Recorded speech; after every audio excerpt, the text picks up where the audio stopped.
TMC వాటర్నైనా reverse పంపించి ఈనాడు మీరు నేనున్నట్టయితే సస్యశ్యామలంగా నీరు ఇచ్చేవాడిని, రెండో పంటకు నీళ్ళు ఇచ్చేవాడిని అని చెప్తున్నారు. ఈ 45 రోజుల్లో కొత్త ప్రభుత్వం రాకముందు ఎలక్షన్ నోటిఫికేషన్ వచ్చిన తర్వాత ఆ 45 రోజుల్లో ఆ ప్రాజెక్టు కుంగిపోయి క్రాకులు ఇచ్చిన తర్వాత నీళ్లు ఉన్నాయని చెప్పిన మీరు ఎందుకు నీటిని రిజర్వాయర్లోకి మీరు పంపలేకపోయారు? అంటే కొత్త ప్రభుత్వం వచ్చిన ఈ 60 రోజులు 70 రోజుల్లో ఈ ప్రభుత్వం మీద పదే మీరు విమర్శలు చేసే పరిస్థితి ఈనాడు మీకు లేదు. మీరు కొత్త ప్రభుత్వానికి సూచనలు ఇవ్వగలుగుతారు. 10 సంవత్సరాల క్రితం ఉన్న ఉమ్మడి ఆంధ్రప్రదేశ్లో ఉన్న ఆనాటి కాంగ్రెస్ ప్రభుత్వంలో ఉన్న అంశాలని పదే ఆనాడు ఉమ్మడి ఆంధ్రప్రదేశ్లో తెలంగాణ రాష్ట్రానికి అన్యాయం జరిగిందని కాబట్టి తెలంగాణ రాష్ట్రం వచ్చిన తర్వాత మనందరం కొత్త జీవితాన్ని ప్రారంభించాం.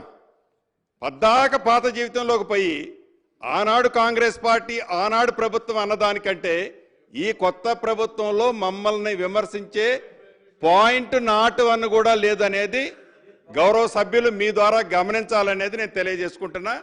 ఇక ఏదైతే ఈ రిజర్వాయర్లో బ్యారేజీలు ఉన్నాయో అది మేడిగడ్డ కానీ ఇతరత్ర బ్యారేజీలు ఎస్టిమేట్ మీరు ఒకటి చేశారు. ఎస్టిమేట్ చేసిన తర్వాత ఆ estimate cut off wall upstream కానీ downstream cut off wall కానీ ఆనాడు మీరు cut off wall RCC concrete వాల్తో చేశారు. చేసిన దాన్ని వర్క్ మీరు స్పీడ్ కావాలన్నా మీ ఇన్నర్ ఫీలింగ్ ఏంటో నాకు తెలియదు. యుద్ధ ప్రాతిపదిక మీద ఆ డిజైన్ చేంజ్ చేసి ఆ డిజైన్ చేంజ్ చేయటమే ఈనాడు ఆ ప్రాజెక్టులు బట్టిన అధోగతి అనేది ఈ వేదిక ద్వారా మీ ద్వారా వాళ్ళకి తెలియజేస్తున్నాను. నిజంగా ఆ డయాఫ్రమ్ వాల్ కాంక్రీట్ వాల్తో చేసి ఉంటే ఆ శాండ్ని పర్ఫెక్ట్గా కాంపాక్ట్ చేసి ఉంటే ఈనాడు ఆ రాఫ్ట్ కుంగేది కాదు, ఆ డ్యాము షింక్ అయ్యేది కాదు.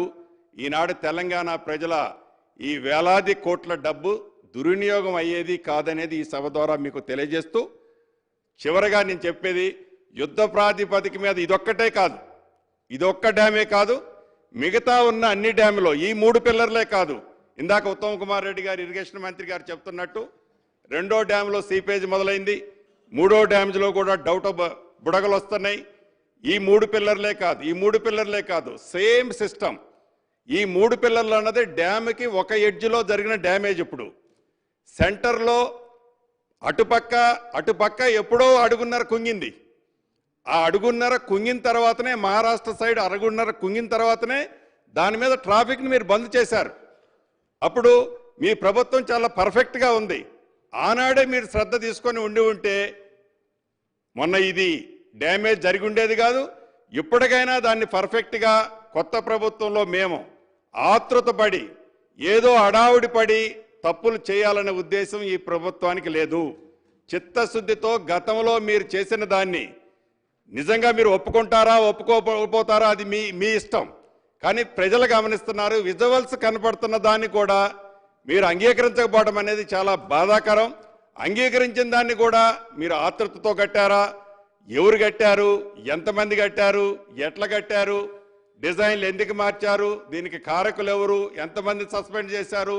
వరద వచ్చినప్పుడు ఎన్ని పంపులు మునిగిపోయినాయి? పంపులు మునిగిపోవటానికి కారణం ఏంటి?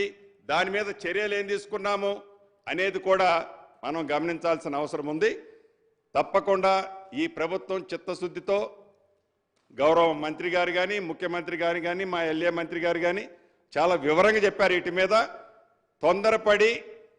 మీరు చేసిన తొందరపడి ఈ ప్రభుత్వం తప్పులు చేయాలని ఈ ప్రభుత్వానికి లేదు అనేది చాలా స్పష్టంగా మీ ద్వారా గౌరవ మంత్రివర్యకు తెలియజేస్తూ నిజంగా కల్వకుంట్ల చంద్రశేఖరరావు గారు కూడా సభకు వచ్చి ఉంటే వారు అనుభవంతో ఏదైతే దాన్ని ఇన్డెప్త్గా ఆనాడు స్టడీ చేసి కట్టారో ఆ కట్టింది యువతల డిబేట్ ఈనాడు జరుగుతున్న తర్వాత ప్రత్యక్షంగా కనపడుతుంది. కాబట్టి ఆ కనపడ్డ దాన్ని ఎలా రెక్టిఫై చేయాలనో మంచి సూచనలు ఇచ్చి ఉంటే ఈ ప్రభుత్వం తప్పకుండా స్వీకరించి ఉండేది.